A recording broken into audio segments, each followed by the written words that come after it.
ये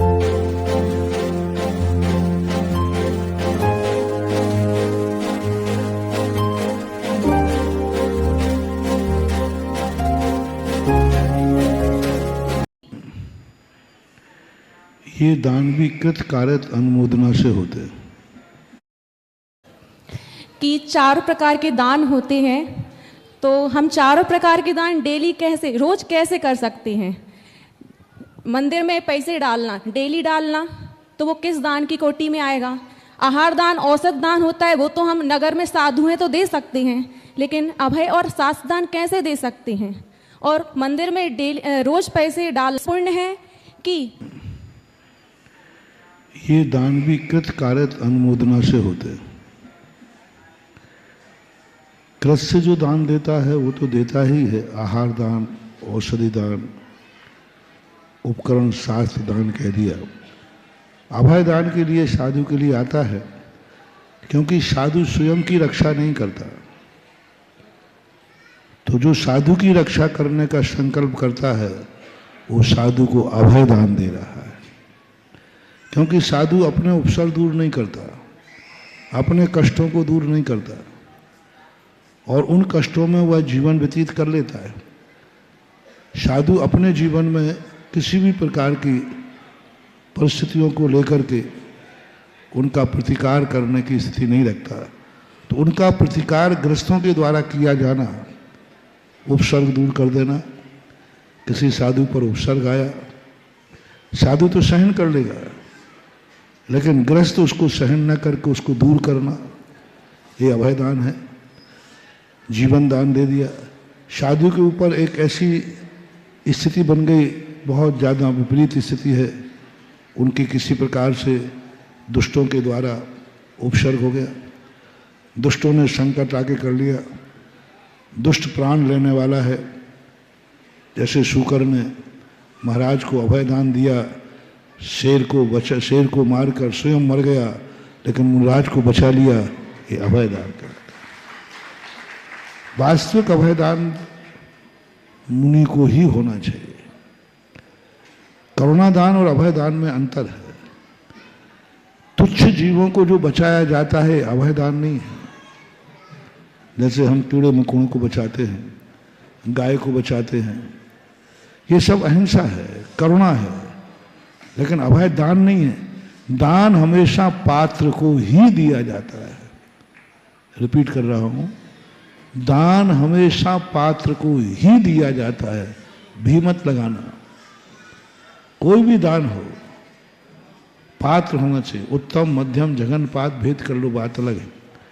शेष लोगों के लिए जो दिया जाता है वो ये 4 दानों में नहीं आता, वो सहयोग में आता है।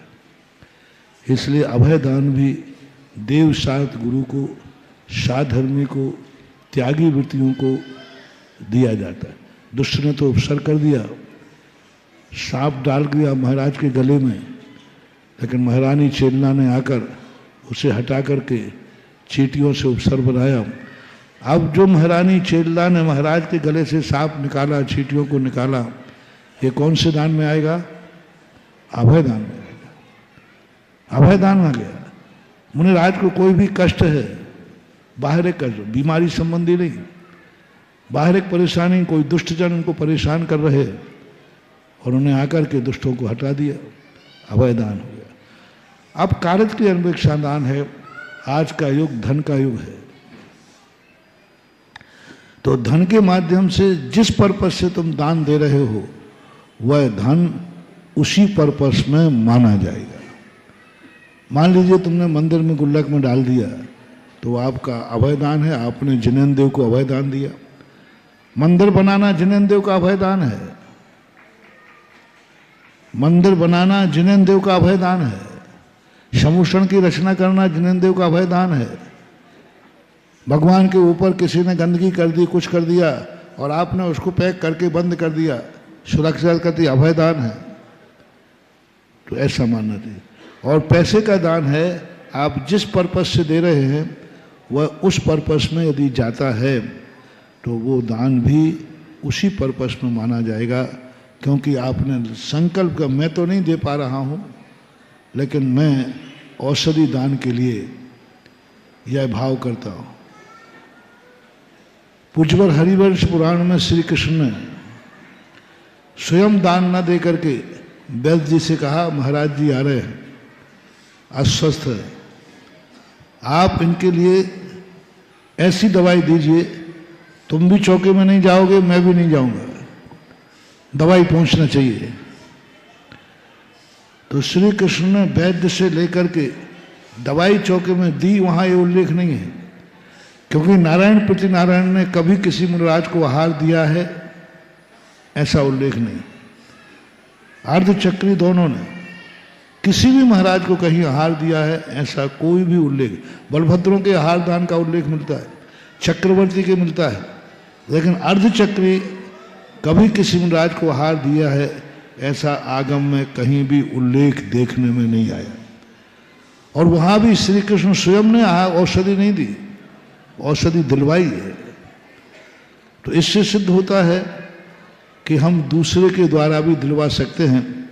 मैं नहीं दे पा रहा हूँ, त्यागी वृत्तियों का आश्रम है, आप प्रतिदिन मान लीजिए मुनिराज को आहार नहीं दे सकते हैं, और आपके यहाँ कोई त्यागी वृत्ति आश्रम है और त्यागी वृत्ति आश्रम में आहार की व्यवस्था कर देना, आहार दान हो गया। त्यागी वृत्तियों की औषधि की व्यवस्था के लिए फंड दे देना, वो अर्थ भी औषधि दान के अंतर्गत हो गया, औषधि दान कर। मैं तो आज कहूंगा, प्रश्न आया है तो पात्र को दान देना।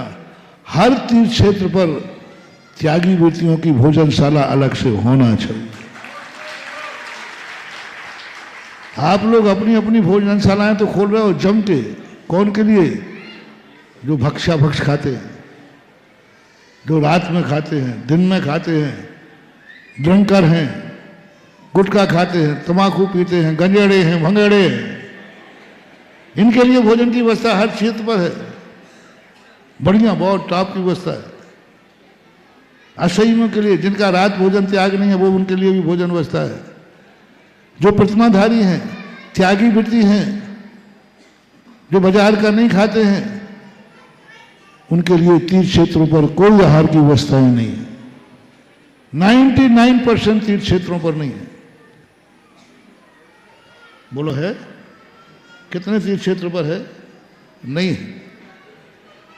बल्कि सही दान, और सुनो बड़े बड़े भोजनालय खोलने वालों, बड़े बड़े भोजन दान देने वालों, उस दान का मैं निषेध नहीं कर रहा हूं, लेकिन सबसे पहले वे दानी आगे आए कि हर तीर्थ क्षेत्र पर त्यागी वृत्ति की भोजनशाला होना चाहिए। आप कहें कि त्यागी वृत्ति हमेशा नहीं जाते, उनकी संख्या कम है, कोई बात नहीं, महीने में भी एक त्यागी वृत्ति, मान लीजिए 1 महीने तक आपका भोजनालय चला, बनाने वालों का खर्च आपने उठाया, थोड़ा बहुत वेस्टेज भी हुआ, और 1 महीने में एक त्यागी वृत्ति भोजन कर गया तो पूरे महीने का तुम्हारा खर्च दान में बदल गया। तीर्थों पर होना चाहिए व्यवस्था, सभी जगह देख लीजिए, सब व्यवस्थाएं होती हैं। इन व्यवस्थाओं पर ध्यान देना चाहिए। कम से कम जो बड़े बड़े तीर्थ क्षेत्र हैं जहाँ त्यागी वृत्ति निरंतर जाते रहते हैं, बड़े बड़े सम्मेश शिखर जी हैं, श्री महावीर जी हैं, और भी हैं, चांदखेड़ी हैं, नारेली हैं, सांगानेर हैं, इन सब में मैं बोलता हूँ।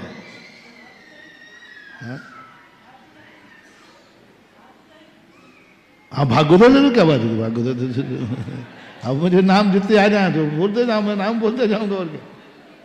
मैंने जब सांगानेर बोल दिया, नारेली बोल दिया, चांदखेड़ी बोल दिया, आमा बोल दिया, सब जगह बोल रहा हूँ सारे, जहाँ जहाँ लोग।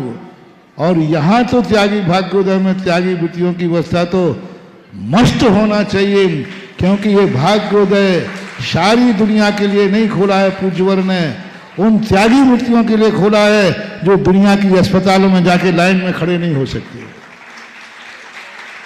अब त्यागी वृत्ति कौन सी अस्पताल में जाए? दिल्ली अस्पताल में कहाँ जाए बोलो?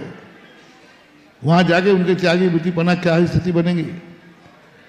इसलिए भाग्योदय करा, क्योंकि बीमारी ऐसी भी आती हैं जहां उन्हें अपने पद के विपरीत भी इलाज कराना पड़ेगा। ऐसी बीमारी भी आती, और आज नहीं, हमेशा से आती रही। पद के विपरीत रहकर इलाज कराना है या तो मरे। आचार्य श्री ने भाग्योदय खोल करके त्यागी वृत्तियों के लिए इतना बड़ा अभयदान दिया, इतना बड़ा अभयदान दिया कि त्यागी वृत्ति किसी को अकाल में मरने की जरूरत नहीं है। भाग्योदय जिंदाबाद है। जहां तुम्हारे लिए मजबूरी में औषधि ग्रहण करना पड़ेगी, लेकिन अभक्ष भोजन नहीं, और भी स्थितियां नहीं, दुनिया के सामने, बाजार के सामने नहीं जाना पड़ा। कितने साधु, कितने त्यागी वृत्ति, कितने कष्ट उठाकर ऊपर चले गए होते। भाग्योदय ने कितने त्यागी वृत्तियों को बचाया है, ये तो हमारी आत्मा से पूछो।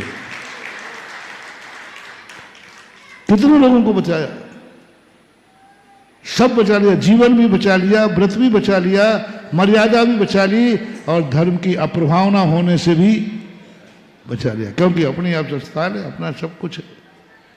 ऐसे स्थानों पर मेरा कहना है, त्यागी वृत्तियों का भोजनालय सारे भारत से कहना है, भाग्योदय में सदा एक होना चाहिए। यहां जो भी शुद्ध भोजन करने आवे मरीज, यहां तीर्थ का तो अभी है ही नहीं कोई ऐसे बनना के, यहां तो कौन आएगा, मरीज त्यागी वृत्ति आवे, उनके भोजन की व्यवस्था पूरी होना चाहिए। कुछ की भी है, ऐसा सुना था, है भी, नहीं हो तो और अच्छी करो। तुम्हारे गृहस्थों की भोजन व्यवस्था नहीं होगी तो बाजू में ढाबा है, वहां खा लेंगे।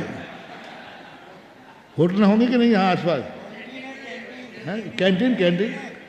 अरे तुम्हारे गृहस्थ जो आए, यहां नहीं मिलेगा तो 2-10 कदम बाहर जाएगा, कहीं ना कहीं वो कुछ ना कुछ खा लेगा। लेकिन त्यागी वृत्ति कहां तक आए, टिफिन लेकर कहां तक आए शुद्ध भोजन, कुआं का पानी कहां तक लेके आए। 8 दिन के लिए एडमिट होना है, महीना भर के लिए एडमिट होना है, ब्रह्मचारी है, प्रतिमाधारी है, बहुत बड़ा सोचो महानुभाव। और ये दान में कहलाएगा, ये दान है, वो दान में नहीं आएगा, वो संयोग है और ये दान में आएगा। तो चाहे भाग्योदय हो, चाहे कोई तीर्थ क्षेत्र हो, आज प्रश्न आया है तो सारे भारत के लिए टैग टू ऑर्डर समझो, उपदेश समझो। हर क्षेत्र पर त्यागी वृत्तियों के लिए आहार दान की व्यवस्था होना चाहिए, औषधि दान की व्यवस्था होना चाहिए, त्यागी वृत्तियों के लिए ऐसा व्यवस्था होना चाहिए। जो गृह त्यागी हैं, ब्रह्मचारी ब्रह्मचारिणी हैं, इनके लिए यदि इनके जीवन में कोई बीमारी आती है तो उसको इलाज कराने वाले दातारों के पास एक फंड होना चाहिए। त्यागी वृत्ति की बात कर रहा हूं, आवृत्ति की बात नहीं कर रहा हूं। आवृत्ति के लिए तो बहुत देने वाले हैं, आवृत्तियों के लिए बहुत सहयोग करने वाले हैं। त्यागी वृत्ति कोई है, प्रतिमाधारी है, और उसका कोई इलाज ऐसा होना है कि जो इलाज करने में समर्थ नहीं है, तो उनके इलाज के लिए भारतवर्ष में कोई एक ऐसा स्थान होना चाहिए जहां पर ऐसे त्यागी वृत्तियों के लिए इलाज की निःशुल्क व्यवस्था है। तुम एक पर्ची भेजोगे, अभी मुझे मालूम है कि महाराज ये व्यवस्था भाग्योदय में तो करा दो। हाँ, वो तुम मालूम है वो तुम क्या कहने वाले हो। भाग्योदय में है, भाग्योदय में है, लेकिन भाग्योदय में कोई खजाना नहीं है जो आकार दे वहां से निकालता जाए। भाग्योदय में त्यागी वृत्तियों का निश्चित होता है और भी होगा। भाग्योदय बाहर भी करा देगा, बस आप भाग्योदय के हाथ मजबूत कर दो और भाग्योदय ट्रस्टियों से कह दो कि त्यागी वृत्तियों पर जितनी औषधि खर्च होगा, त्यागी वृत्तियों का जितना भी इलाज होगा, हमारे खाते में डालना, बस इनके धन से हाथ मजबूत कर दो, बाकी निर्णय मैं करा दूंगा। समस्या कहां जाती है? आप मान लीजिए कोई ऐसा स्थिति आ गई, कोई बाईपास होते ना कुछ, अब उसका कितना खर्च हो जाता है, लाखों रुपया, और बीमारी हो जाती है। तो आखिर भाग्योदय एक संस्था है, वो आपके दान से चलती है। तो हमें दान देकर संस्थाओं के हाथ मजबूत करो और कहो कि कोई भी त्यागी वृत्ति भाग्योदय से पैसे के अभाव में वापस नहीं जाएगा। चाहे यहां कराओ, चाहे दिल्ली कराओ, चाहे अमेरिका कराओ, त्यागी वृत्ति औषधि है तो बचना चाहिए।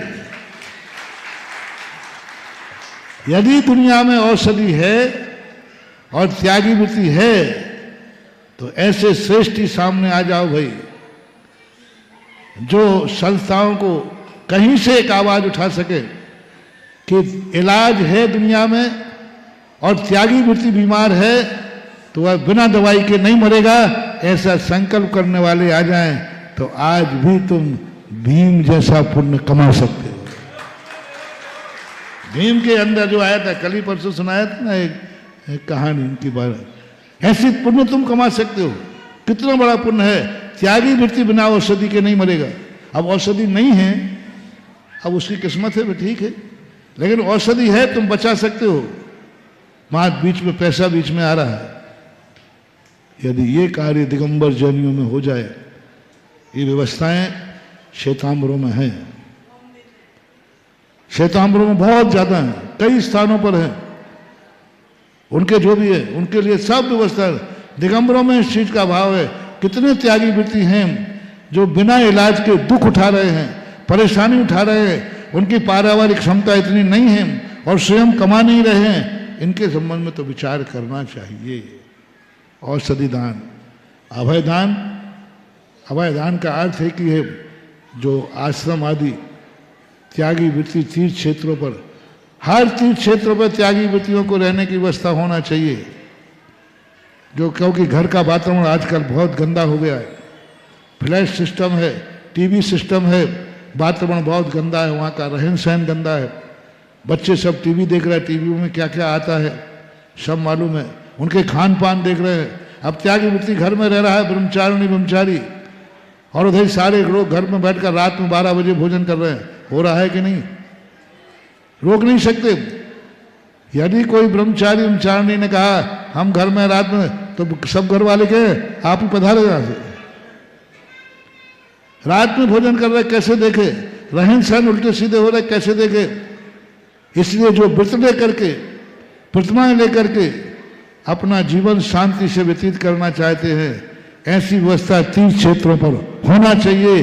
तीर्थ क्षेत्रों को नहीं कह रहा हूं मैं, दातारों से कह रहा हूं मैं, तीर्थ क्षेत्र कमेटियों से नहीं कह रहा हूं। कमेटियों का तो सब जगह तैयार हैं, उनका तो एक ही काम है कि आप खर्च दिलवाते जाओ, हम व्यवस्थाएं तुम्हें कर लेंगे। खर्च से मजबूत तुम्हें करना है। और आज का जो प्रश्न का जवाब आया, यदि दिगंबर जैन समाज आज की इन बातों को ध्यान में रख ले, महानुभाव, बहुत बड़ा दान हो जाएगा।